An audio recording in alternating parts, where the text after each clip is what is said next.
Hello, hello, beloved.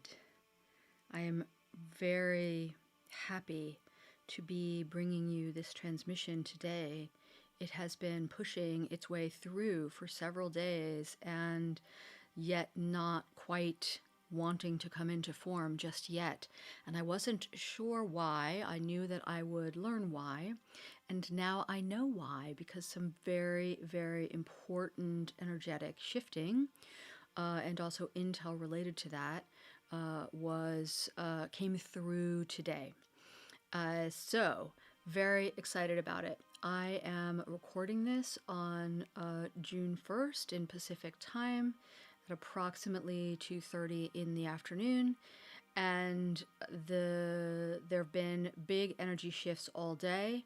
I believe, I'm not positive, but I believe that the big shift that I was present and supporting and creating earlier today was approximately it may have actually been 3.5 hours ago.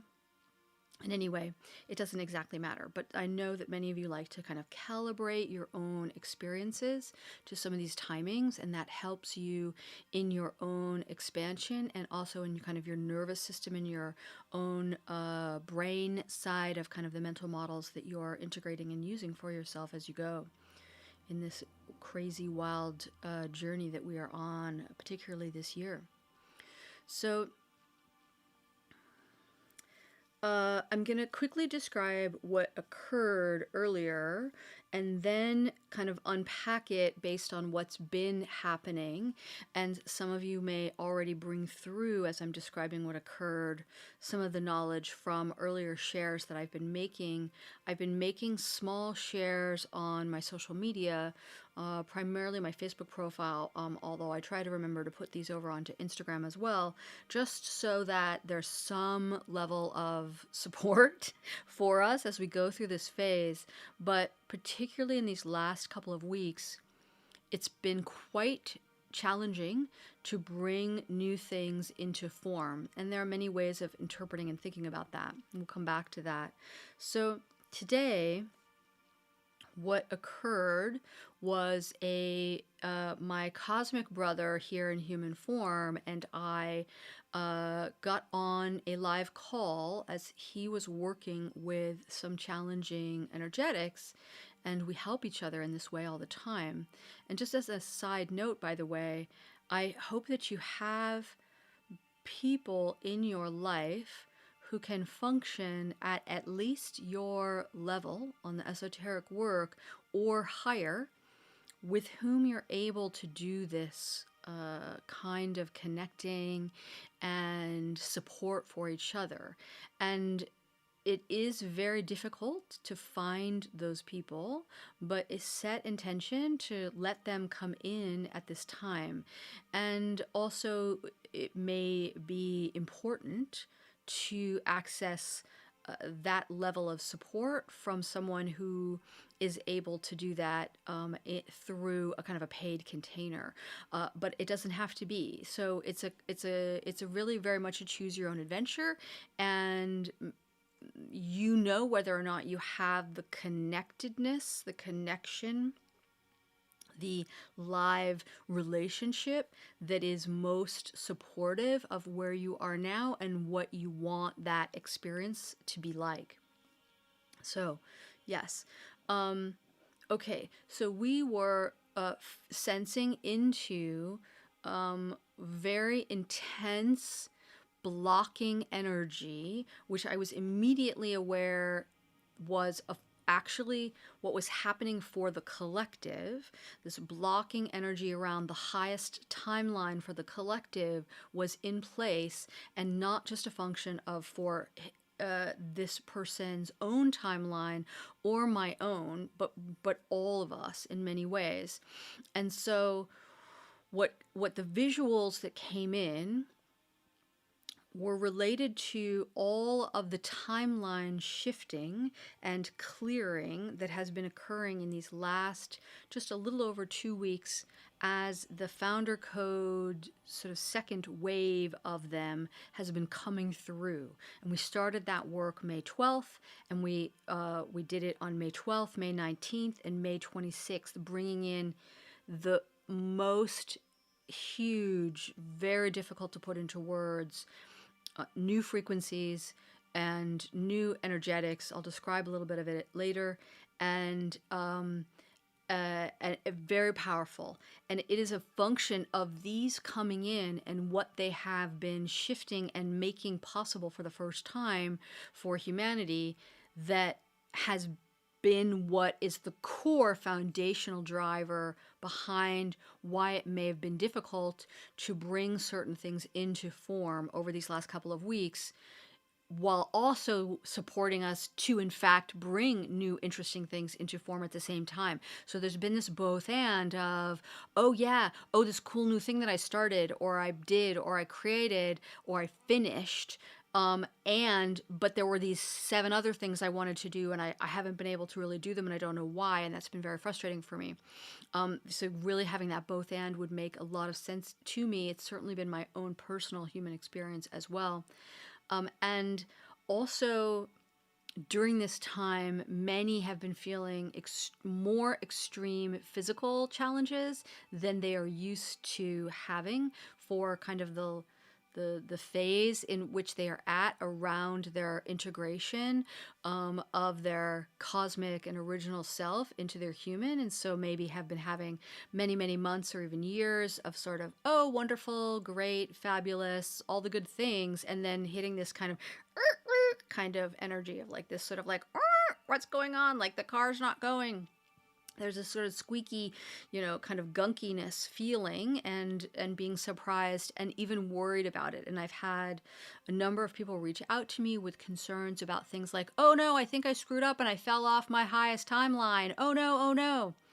And I want to assure you, no, that's not what's going on at all. In fact, there's been one way to understand this has been that there has been a kind of a bleed through effect as many, many, many, both of human timelines and of cosmic being timelines are being worked with and concluded and then integrated and consolidated within us during this time as part of the Founder Code's new wave. And this has happened in a different way than it happened a year ago, roughly, when the first wave came in. In this one, there's been this bleed through of kind of the challenges or the difficulties in those timelines coming into this human, kind of highest human timeline, both for individuals and for the collective. So that brings us back to today. So what we were seeing was this kind of huge, giant tangle of what was all these timelines. And in this case, these were all of the kind of the cosmic being timelines, not just the human timelines. And it was both for him and also for the collective. And so these timelines were showing up to me visually like very fine chains, like you would wear on a necklace. And by fine, I mean like very tiny little links of chains. And if you've ever had a very fine, kind of delicate chain necklace, you know how easy it is for them to get tangled and to kind of create a little knot, and then how difficult it can be to untangle it. And in order to do that, what typically needs to happen, and this is just the physical reality of untangling these things, what works best is to place it on like a countertop or some kind of sort of slippery surface, and take like 2 little pinpoints, from like a pin or a safety pin or a needle, or even like a paper clip that you kind of bend out of shape so that you have the little pointy edges, and use the 2 pointy edges to kind of gently poke into where the knots are and just gently kind of wiggle them, wiggle them, wiggle them, wiggle them, and eventually they come loose enough that you can see where the knot pieces are, and you can kind of open it up using these little pokey things to open it up, and then eventually get to the place where you can do the untangling by with your big fat human fingers. So this is very important to be aware of as I describe what's going on. What I feel is that as I describe what's going on, you're going to do some of this work within your own being. And so that's why I'm giving you all the kind of the prep here, so that I can just zip right through the kind of the whole piece, and that will better support you in activating and allowing this to occur within yourself. Okay, so I saw all these different timelines, and they were all visualizing like these very kind of fine, delicate chains, and they were all in a big giant tangle. And I could see where they all separated out to become their own thing, but they were in this big pile, and it was a big pile up, a big jumble up that had started to get tangled, is what was going on. And so we've been processing them in these last couple of weeks, but things got a little too intense in how we were processing them. We got a little too pushy, a little too forceful, a little too aggressive in our like, I need my highest timeline right now, kind of energy in various ways. And as a result, they kind of got into this big giant tangle, like a big giant, like massive, dozens of cars piling up on the road, and nobody can get through on the highway as a result. And so the work that I then was doing was, okay, we're going to untangle these.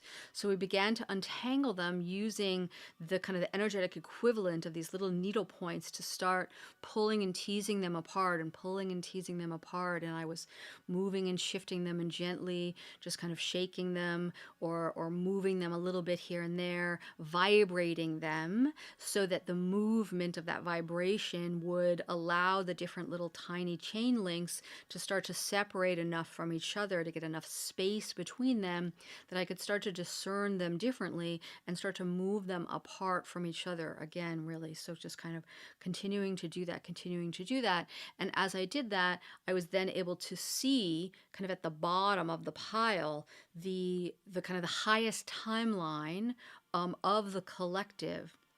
I was already aware that this was a collective, pile of collective timelines. And so I could see this highest timeline, which is presenting with a different kind of tonality visually, in terms of color, as the others. And so I started pulling gently, because I understood already from going into this that the pulling too hard was the problem. And my cosmic brother, when he brought this to me, was saying that the concern was that he could feel that the pulling and the pressure on these different lines was creating like a risk that they would snap. And so it was that feeling of awareness of the snapping was what kind of activated him to be like, all right, let's get Melanie in here and we'll work on this together. Not that he isn't perfectly capable of doing these things, but as I said earlier, there's very much a need for us to have the opportunity to co-create with people that are kind of at our level or higher in this work. Otherwise, a lot of problems occur. So okay, so yes. So as I started pulling on the highest timeline to pull it out, thinking, oh, maybe I can just tease it completely out and leave the big pile alone, I couldn't quite do it. I pulled it up, and then I could feel that it was getting stuck, and that was going to cause some more tangling at both of its, where it kind of was still in the pile. So I said, okay, I gently put it back down, and together we talked and kind of brought through what was going on here. And he brought it back to his original visuals that he had shared with me, which was this kind of this sense of all of these timelines were sort of tangled at going into kind of a pit or kind of a hole, and instead of being able to free them or pull them up, they were blocked by this black rod. This visual of a black rod of energy was what he was receiving, and as he brought my attention to the black rod was still there in his inner vision of it, I realized I was given, oh, this is the exact same thing as the kind of trap energy, the splinter of trap energy that was in the way of human evolution that I removed from the collective in, I'm going from memory, I think that was February of 2021, but you can find that in the earlier episodes. To verify the timing if that matters to you. And so what I experienced at that time that I was able to do in this instance as well was that the black splinter energy on its own could not be fully removed. In fact, from the collective, it couldn't be budged at all. And what I then had to do was to transmute it, was to bring in an alchemy to change the composition of that black splinter into a diamond energy. And once it was shifted from that black into the diamond, as a diamond kind of splinter or rod, then it was easy to just then dissolve it, to just turn it to dust and whoosh, gone. Because I knew how to do this already. And this was like a little mini version of that splinter trap energy. Now, that first splinter trap energy that I removed in February of 2021, was it 2021? Yeah, February of 2021, that was like, had been in place for eons. This was a brand new kind of jammed in there to fuck with the big cleansing of all of the timelines and consolidation of all the timelines that the founder code, the founder codes, that the founder beings brought in for us. And so it was a kind of an interference action or an interference energy. Now, if you want to get into more on kind of the timelines and pieces like that, I believe I did a transmission talking about some of the timeline pieces and the consolidation of timelines, and why that matters, just the most recent before this. So please do listen to that if you have not yet. It's very, very important stuff going on in there, I think. So, okay, so then now back to our experience with this black rod, this splinter energy dissolved and removed. I was then able to pull up and out quite easily the highest timeline. And first I was guided to do my own, that it was my own. And so I pulled that up and out, and this left, and it kind of floated up and was just sort of like up above kind of my head, if you will. I was seeing all of this with my eyes open, looking out towards the horizon, out towards the lake, just to give you a little visual. Sometimes I don't need to close my eyes to kind of really get into the visuals. Sometimes it actually helps to have them open and staring out at horizon. It varies.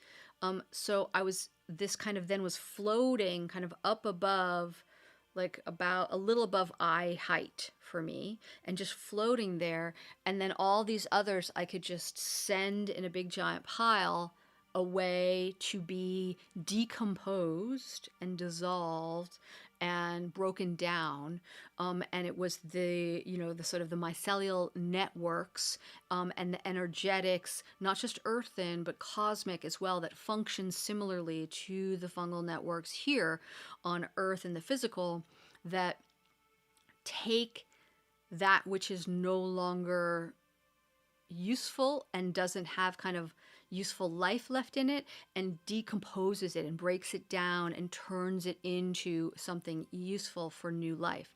So I was sent all of this back over there. That was then kind of taken, and there was a big kind of like, I almost could hear like a kind of a gulping noise of a giant kind of like eating it, like dump, dump, dump, dump, like yummy, yummy, yummy kind of thing. And that was really lovely. And it's actually reminding me right now, if anyone listening loves Howl's Moving Castle, the movie Howl's Moving Castle, it reminded me a lot of Calcifer, the fire demon, eating the eggshells when they're cooking and they give him the eggshells. It reminded me a lot of that. It wasn't quite exactly the same, but very similar. Very fun, very beautiful. And so then there was a kind of almost simultaneously, like just a microsecond behind that I was doing this for myself, that this then was kind of opening up for the collective as well. And then in my friend's case, he was then able to see his own higher timeline now up above, also kind of floating in the same way that I just described, and do the same of, you know, sending it back into these decomposing, helpful, energetic networks.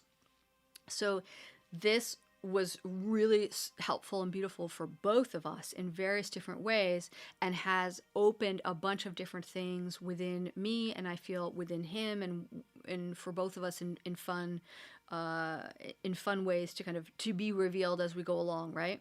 But it was really obvious at that point that this is why I haven't been quite able to bring through a really clear transmission, because we needed to do this work to focus the transmission around this work, so that you all then have kind of the intel to be able to kind of lean into the energetics and the codes that I'm bringing through as I'm speaking, to do this work for yourself individually. Because what is now possible is now the entire collective is once again able to do its own detangling work and its own identifying of the highest timeline work, and then kind of move out into the helpful decomposing networks of the other tangles.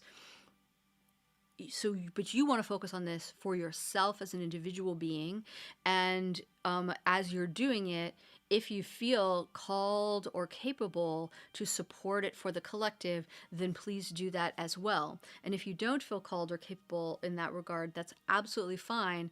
Please know that just simply doing your own work actually is a radical impact for the good on the collectives, because we are all part of the collective as well. And so there is a everything is, it's we're all connected. There's no like, oh, I get to go off in a little secret corner and just do my high timeline while everybody else is screwed. That's just not how it works. We'll all eventually go together. Okay, so this is very, as these things are opening up, hopefully what you're starting to be able to connect into is something that came through on May 26th. The founder beings brought in, earlier, prior to that, they brought in to us as part of, wait, I have to back up, I'm sorry. So just to remind us, the evolution into Homo lumens is defined as, or marked by, the access to and then the integration into the embodied human experience of the human self, the cosmic self, and the original self. And this is done through a esoteric white hole that opens up within the star center, which is a new energetic center within the human container that was brought through in about a year ago, maybe a little earlier, in the first wave of the founder codes. And you don't have to be overly connected into all of that in order for this work to occur. You can just simply intend for it to be occurring and support it as it's going. And it's okay, of course, as always, it's okay if you have different visuals, different experiences. Use whatever is useful to you. That is the most important piece, right? And as I always say, our mental models ultimately don't matter, including the ones I share with you. I share with you those mental models that I am given to share as hopefully the highest activating supports, and it's just one version. So, okay, so the founder beings in this second wave from the 12th, the 19th, and the 26th of May, they brought in these 12, and there are 12 founder beings, 12 primordial, original, first elements of all creation in the all of all, and started to integrate these back into the human, and in particular in ways that supported a faster or more complete activation of the 12 DNA strands in the human, and not all of these are in the physical biology, to be clear. There are DNA strands that exist in different, if you will, dimensional levels of the human experience. And so these 12 DNA strands also supported through these original kind of the first elements. And then later they brought in 12 new elements. 12 completely new elements or energies, master frequencies, master codes, whatever you want to call them. It doesn't matter. And they brought those in and began integrating those as well into the 12 DNA strands for the humans. And I want to be really clear for you that there is not a like one-to-one correspondence between all these things that have 12s in them. So it's not like, oh, one founder being matches with one first element and with one of the new elements and one of the DNA strands. That is not how it works. It is not that simple. It is the most complex connectivity that I personally, in my human awareness, have ever been given visuals for in terms of kind of energetic coding. The visual for me has been this has been a golden, incredibly complex, like a sacred geometry, but with light language kind of woven in and out and through, and symbols and glyphs and things that I couldn't even begin to try to describe any of this, and it's not necessary for me to. But I don't get a lot of sort of sacred geometry visualizations the way many people do, and so when I do, I know how powerful it is, and I could feel these, and I still can as I talk about them, feel how potent they are. And they were golden with a black background, and they were kind of all dimensions, and certainly not like a 2D kind of a thing. I don't even know if it would be possible to create sort of like a kind of an animated thing to express it, maybe. And anyway, so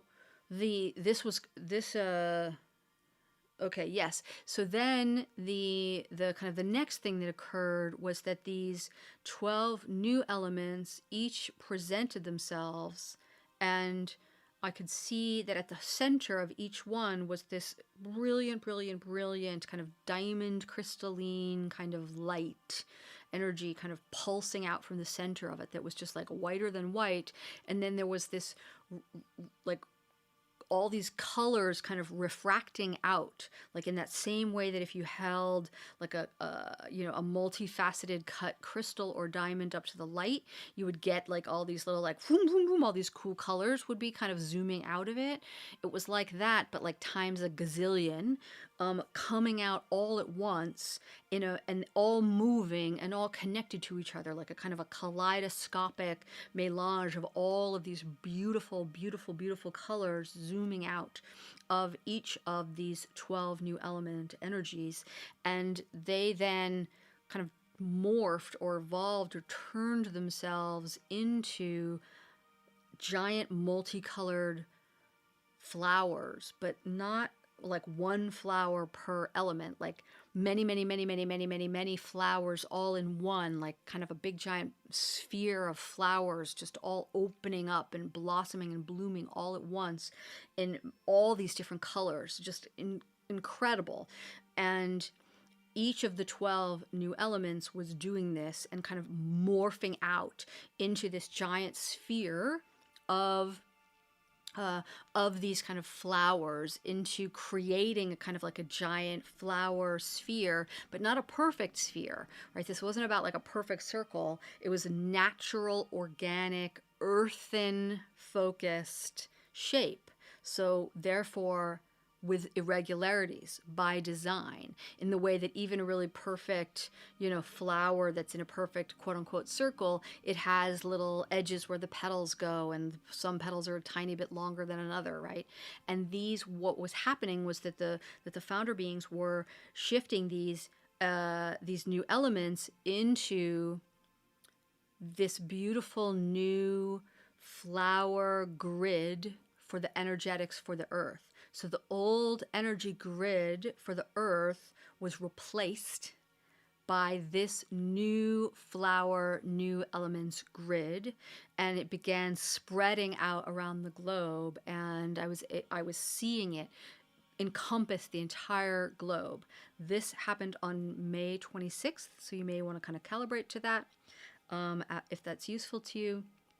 And it was just an astonishing, beautiful experience.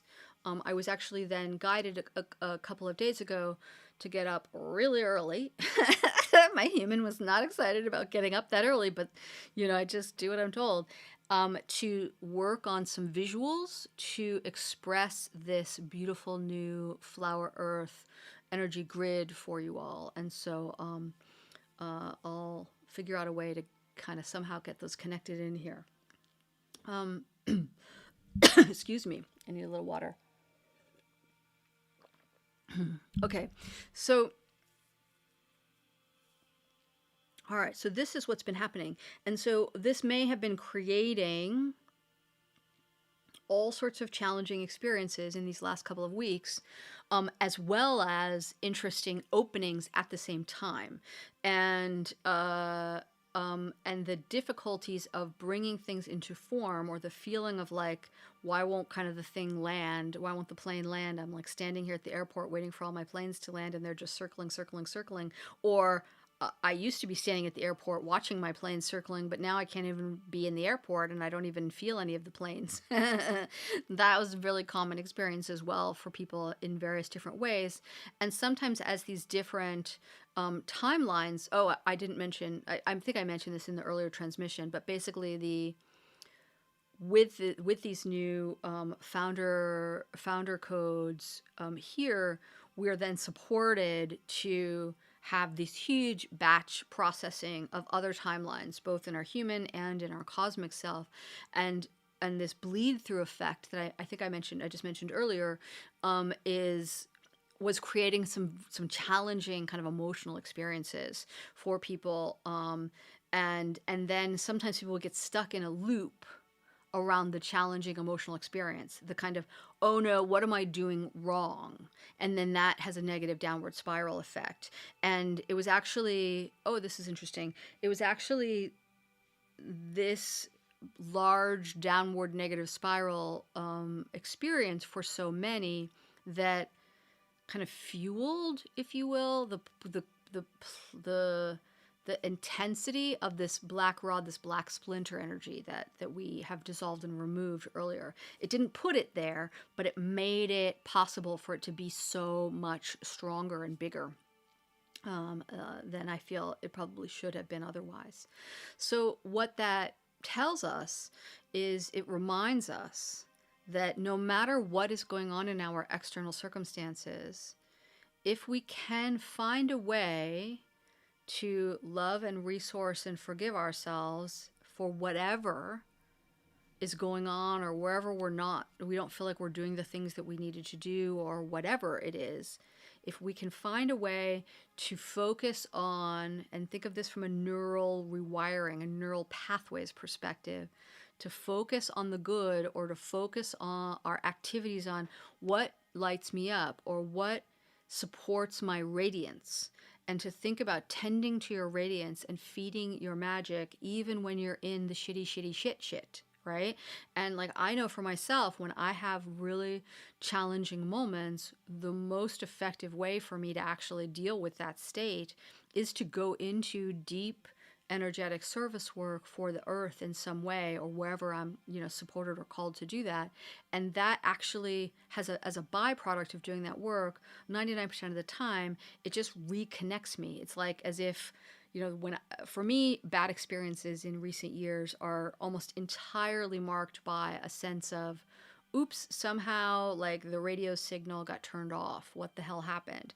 That's my most undesirable state. I don't really care about anything else anymore. All I care about is like, I want that beautiful rhythm, music, song, connectedness, knowingness to be on and flowing beautifully all the time, because my quality of life experience, everything comes from that. And so when it kind of feels like there's hiccups or static on the line, or the signal gets cut off, which can happen during kind of voidal periods, and I understand and know and can discern a voidal period, and I understand those to be primarily actually protective and supportive, so I don't get worried during those. But during this most recent couple of weeks, I did have like a few periods of like, huh? And it mostly expressed in physical ways of like my brain just wouldn't work. And there were just certain things I just couldn't do them.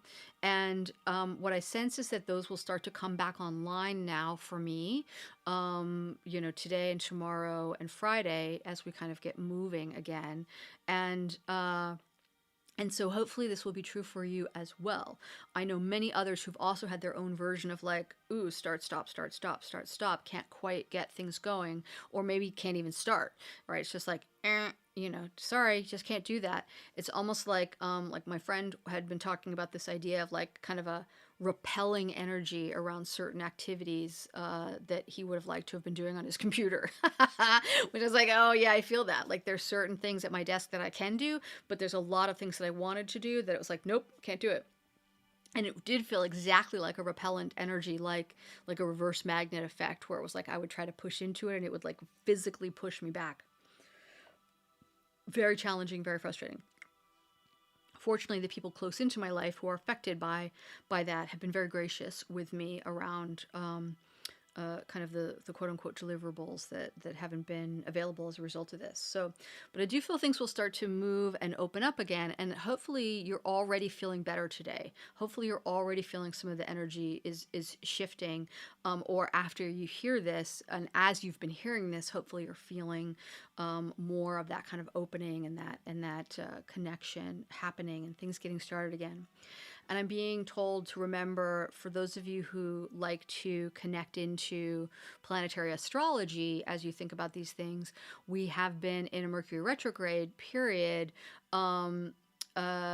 which what I'm hearing is that it was matched with this, if that makes sense. And I believe we come out of that on June 3rd or something like that.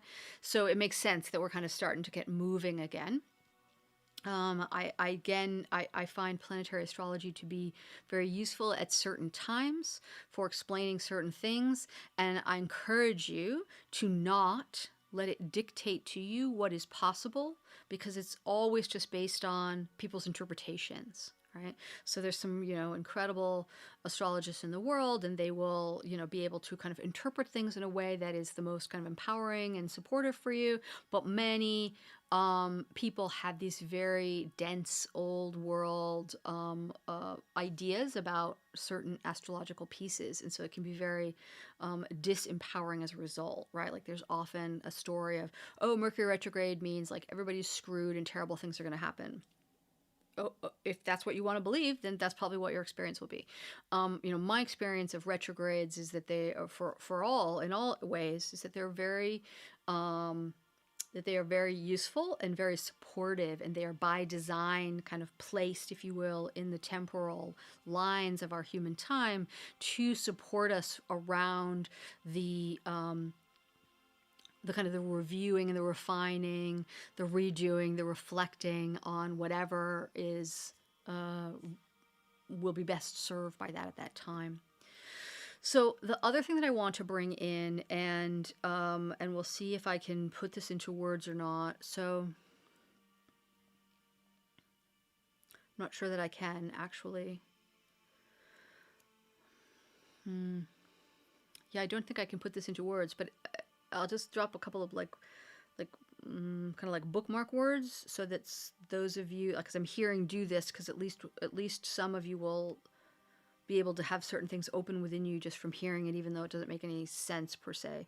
So this is really looking at the idea of quantum physics, and what is quantum physics actually doing, and what is it actually describing the nature of reality, or is it just simply describing our understanding or our experience, which is a different thing than to explain the actual thing.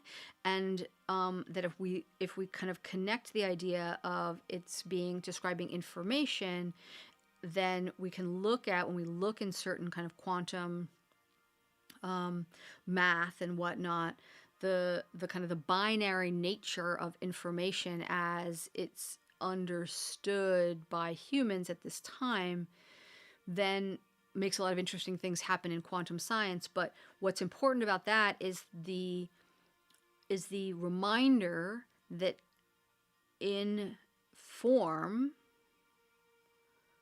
here in the gravity realms and in any of the kind of dimensions where, yeah, in all of the dimensions, because in all of the dimensions we have light, this polarities, this binary principle, which is what allows us to create. Like, so this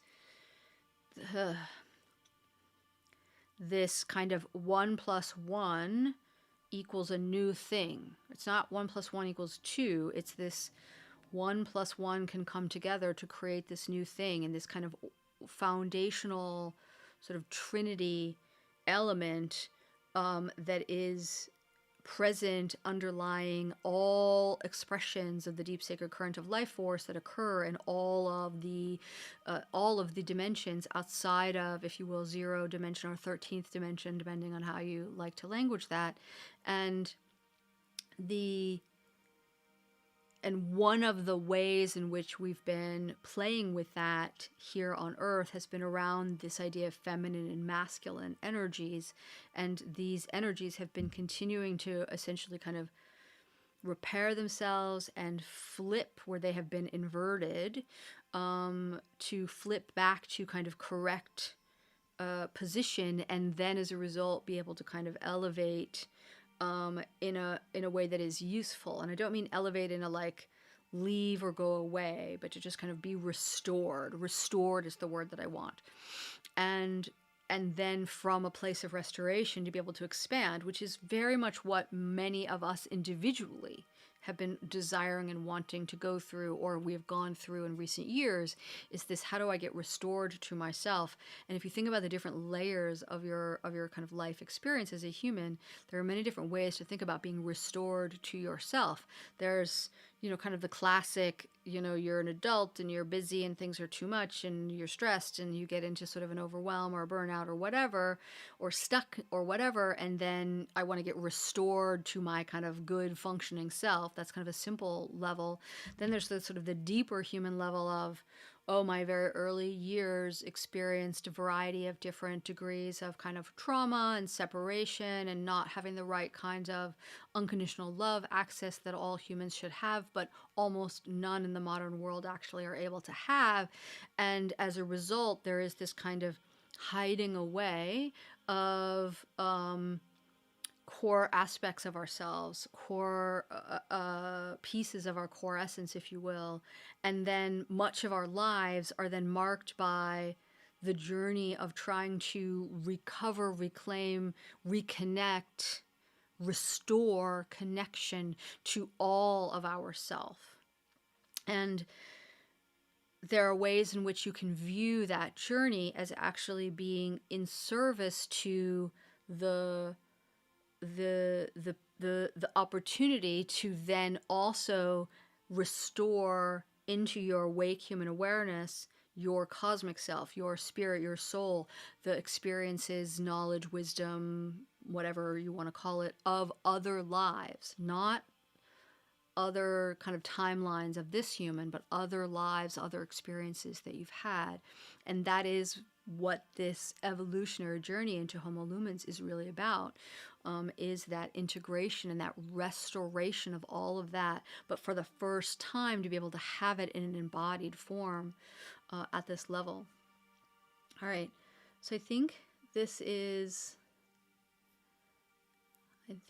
all of the things. I want to see if I am correct about that. I'm feeling into it. I have a fun song that I want to play. It doesn't have words, so you don't have to worry or be disappointed, sorry, that I'm going to sing, because I know some of you liked it when I sang last time, or whenever that was. But let's play this one fun song because it's so delightful as a kind of an outgoing piece. And it is called Joy, featuring Tom Parker, by a band called Apollo 100. and it is from 1972. And I discovered this song through watching the show The Man Who Fell to Earth, that's airing currently on Showtime, which I love. I encourage you to please watch this show. I have found it to be super activating and super fun and super delightful. It has a couple of moments here and there where I'm like, ugh, I didn't want to watch that. But generally speaking, I have found it to be really amazing and really, really fun. All right, here's the song. So fun, right? This is the part where you want to get up and start moving, okay? And just start like dancing around and feel that beautiful flower grid, that beautiful flower energy just moving through you kaleidoscopically. Just the kaleidoscope of all the colors is just astonishing to have it just running through you and coursing through you and opening and expanding, and know that this has happened around the entire earth, and this is beautiful, and the old grids are gone. They have been deconstructed and removed, thank God. So amazing. I love it so much. So happy. All the big things are happening. All the big things are happening. Oh, I'm going to turn this down a little bit because I'm getting another little piece to tell you. Okay, so I want you to know that I think June is going to be easier in a lot of ways for those of you who have been doing this work, and it's going to be lighter in a lot of ways. But really, do make sure that you're tending to your foundations of what you're building, whether that's physically, things that you're doing in form in your life, whether that's like internally in terms of the energetics, these things that we're talking about in here. But it's because things are going to start happening fast this summer for you, and it's going to be just like boom, boom, boom, boom. Things are going to just open, and you want that solid foundation in place. Okay, you want that solid foundation in place so that it'll be easy instead of stressful when things start happening. Because if it's stressful when things start happening, then you're going to put some blockers up and slow it down, and you don't want that. I know you don't want that. So just super, super, super fun. And I love you. I love you so much. Thank you for your light in the world. And yeah, I just love it. And I hope that you will share this. Actually, I think this is a really powerful transmission to share in the world as much as possible. And also, please share any comments like over in my social media, or if you know me, you want to privately message me, that's fine. It's really fun if you can put it into the comments, because then that is really activating for other people and very validating for other people as well. So really appreciate on behalf of others if you choose to do that, and just keep on shining, baby, and just tend to your radiance. So good. All right, we're gonna just go out on the top few bars of the song as it repeats because it's so fun.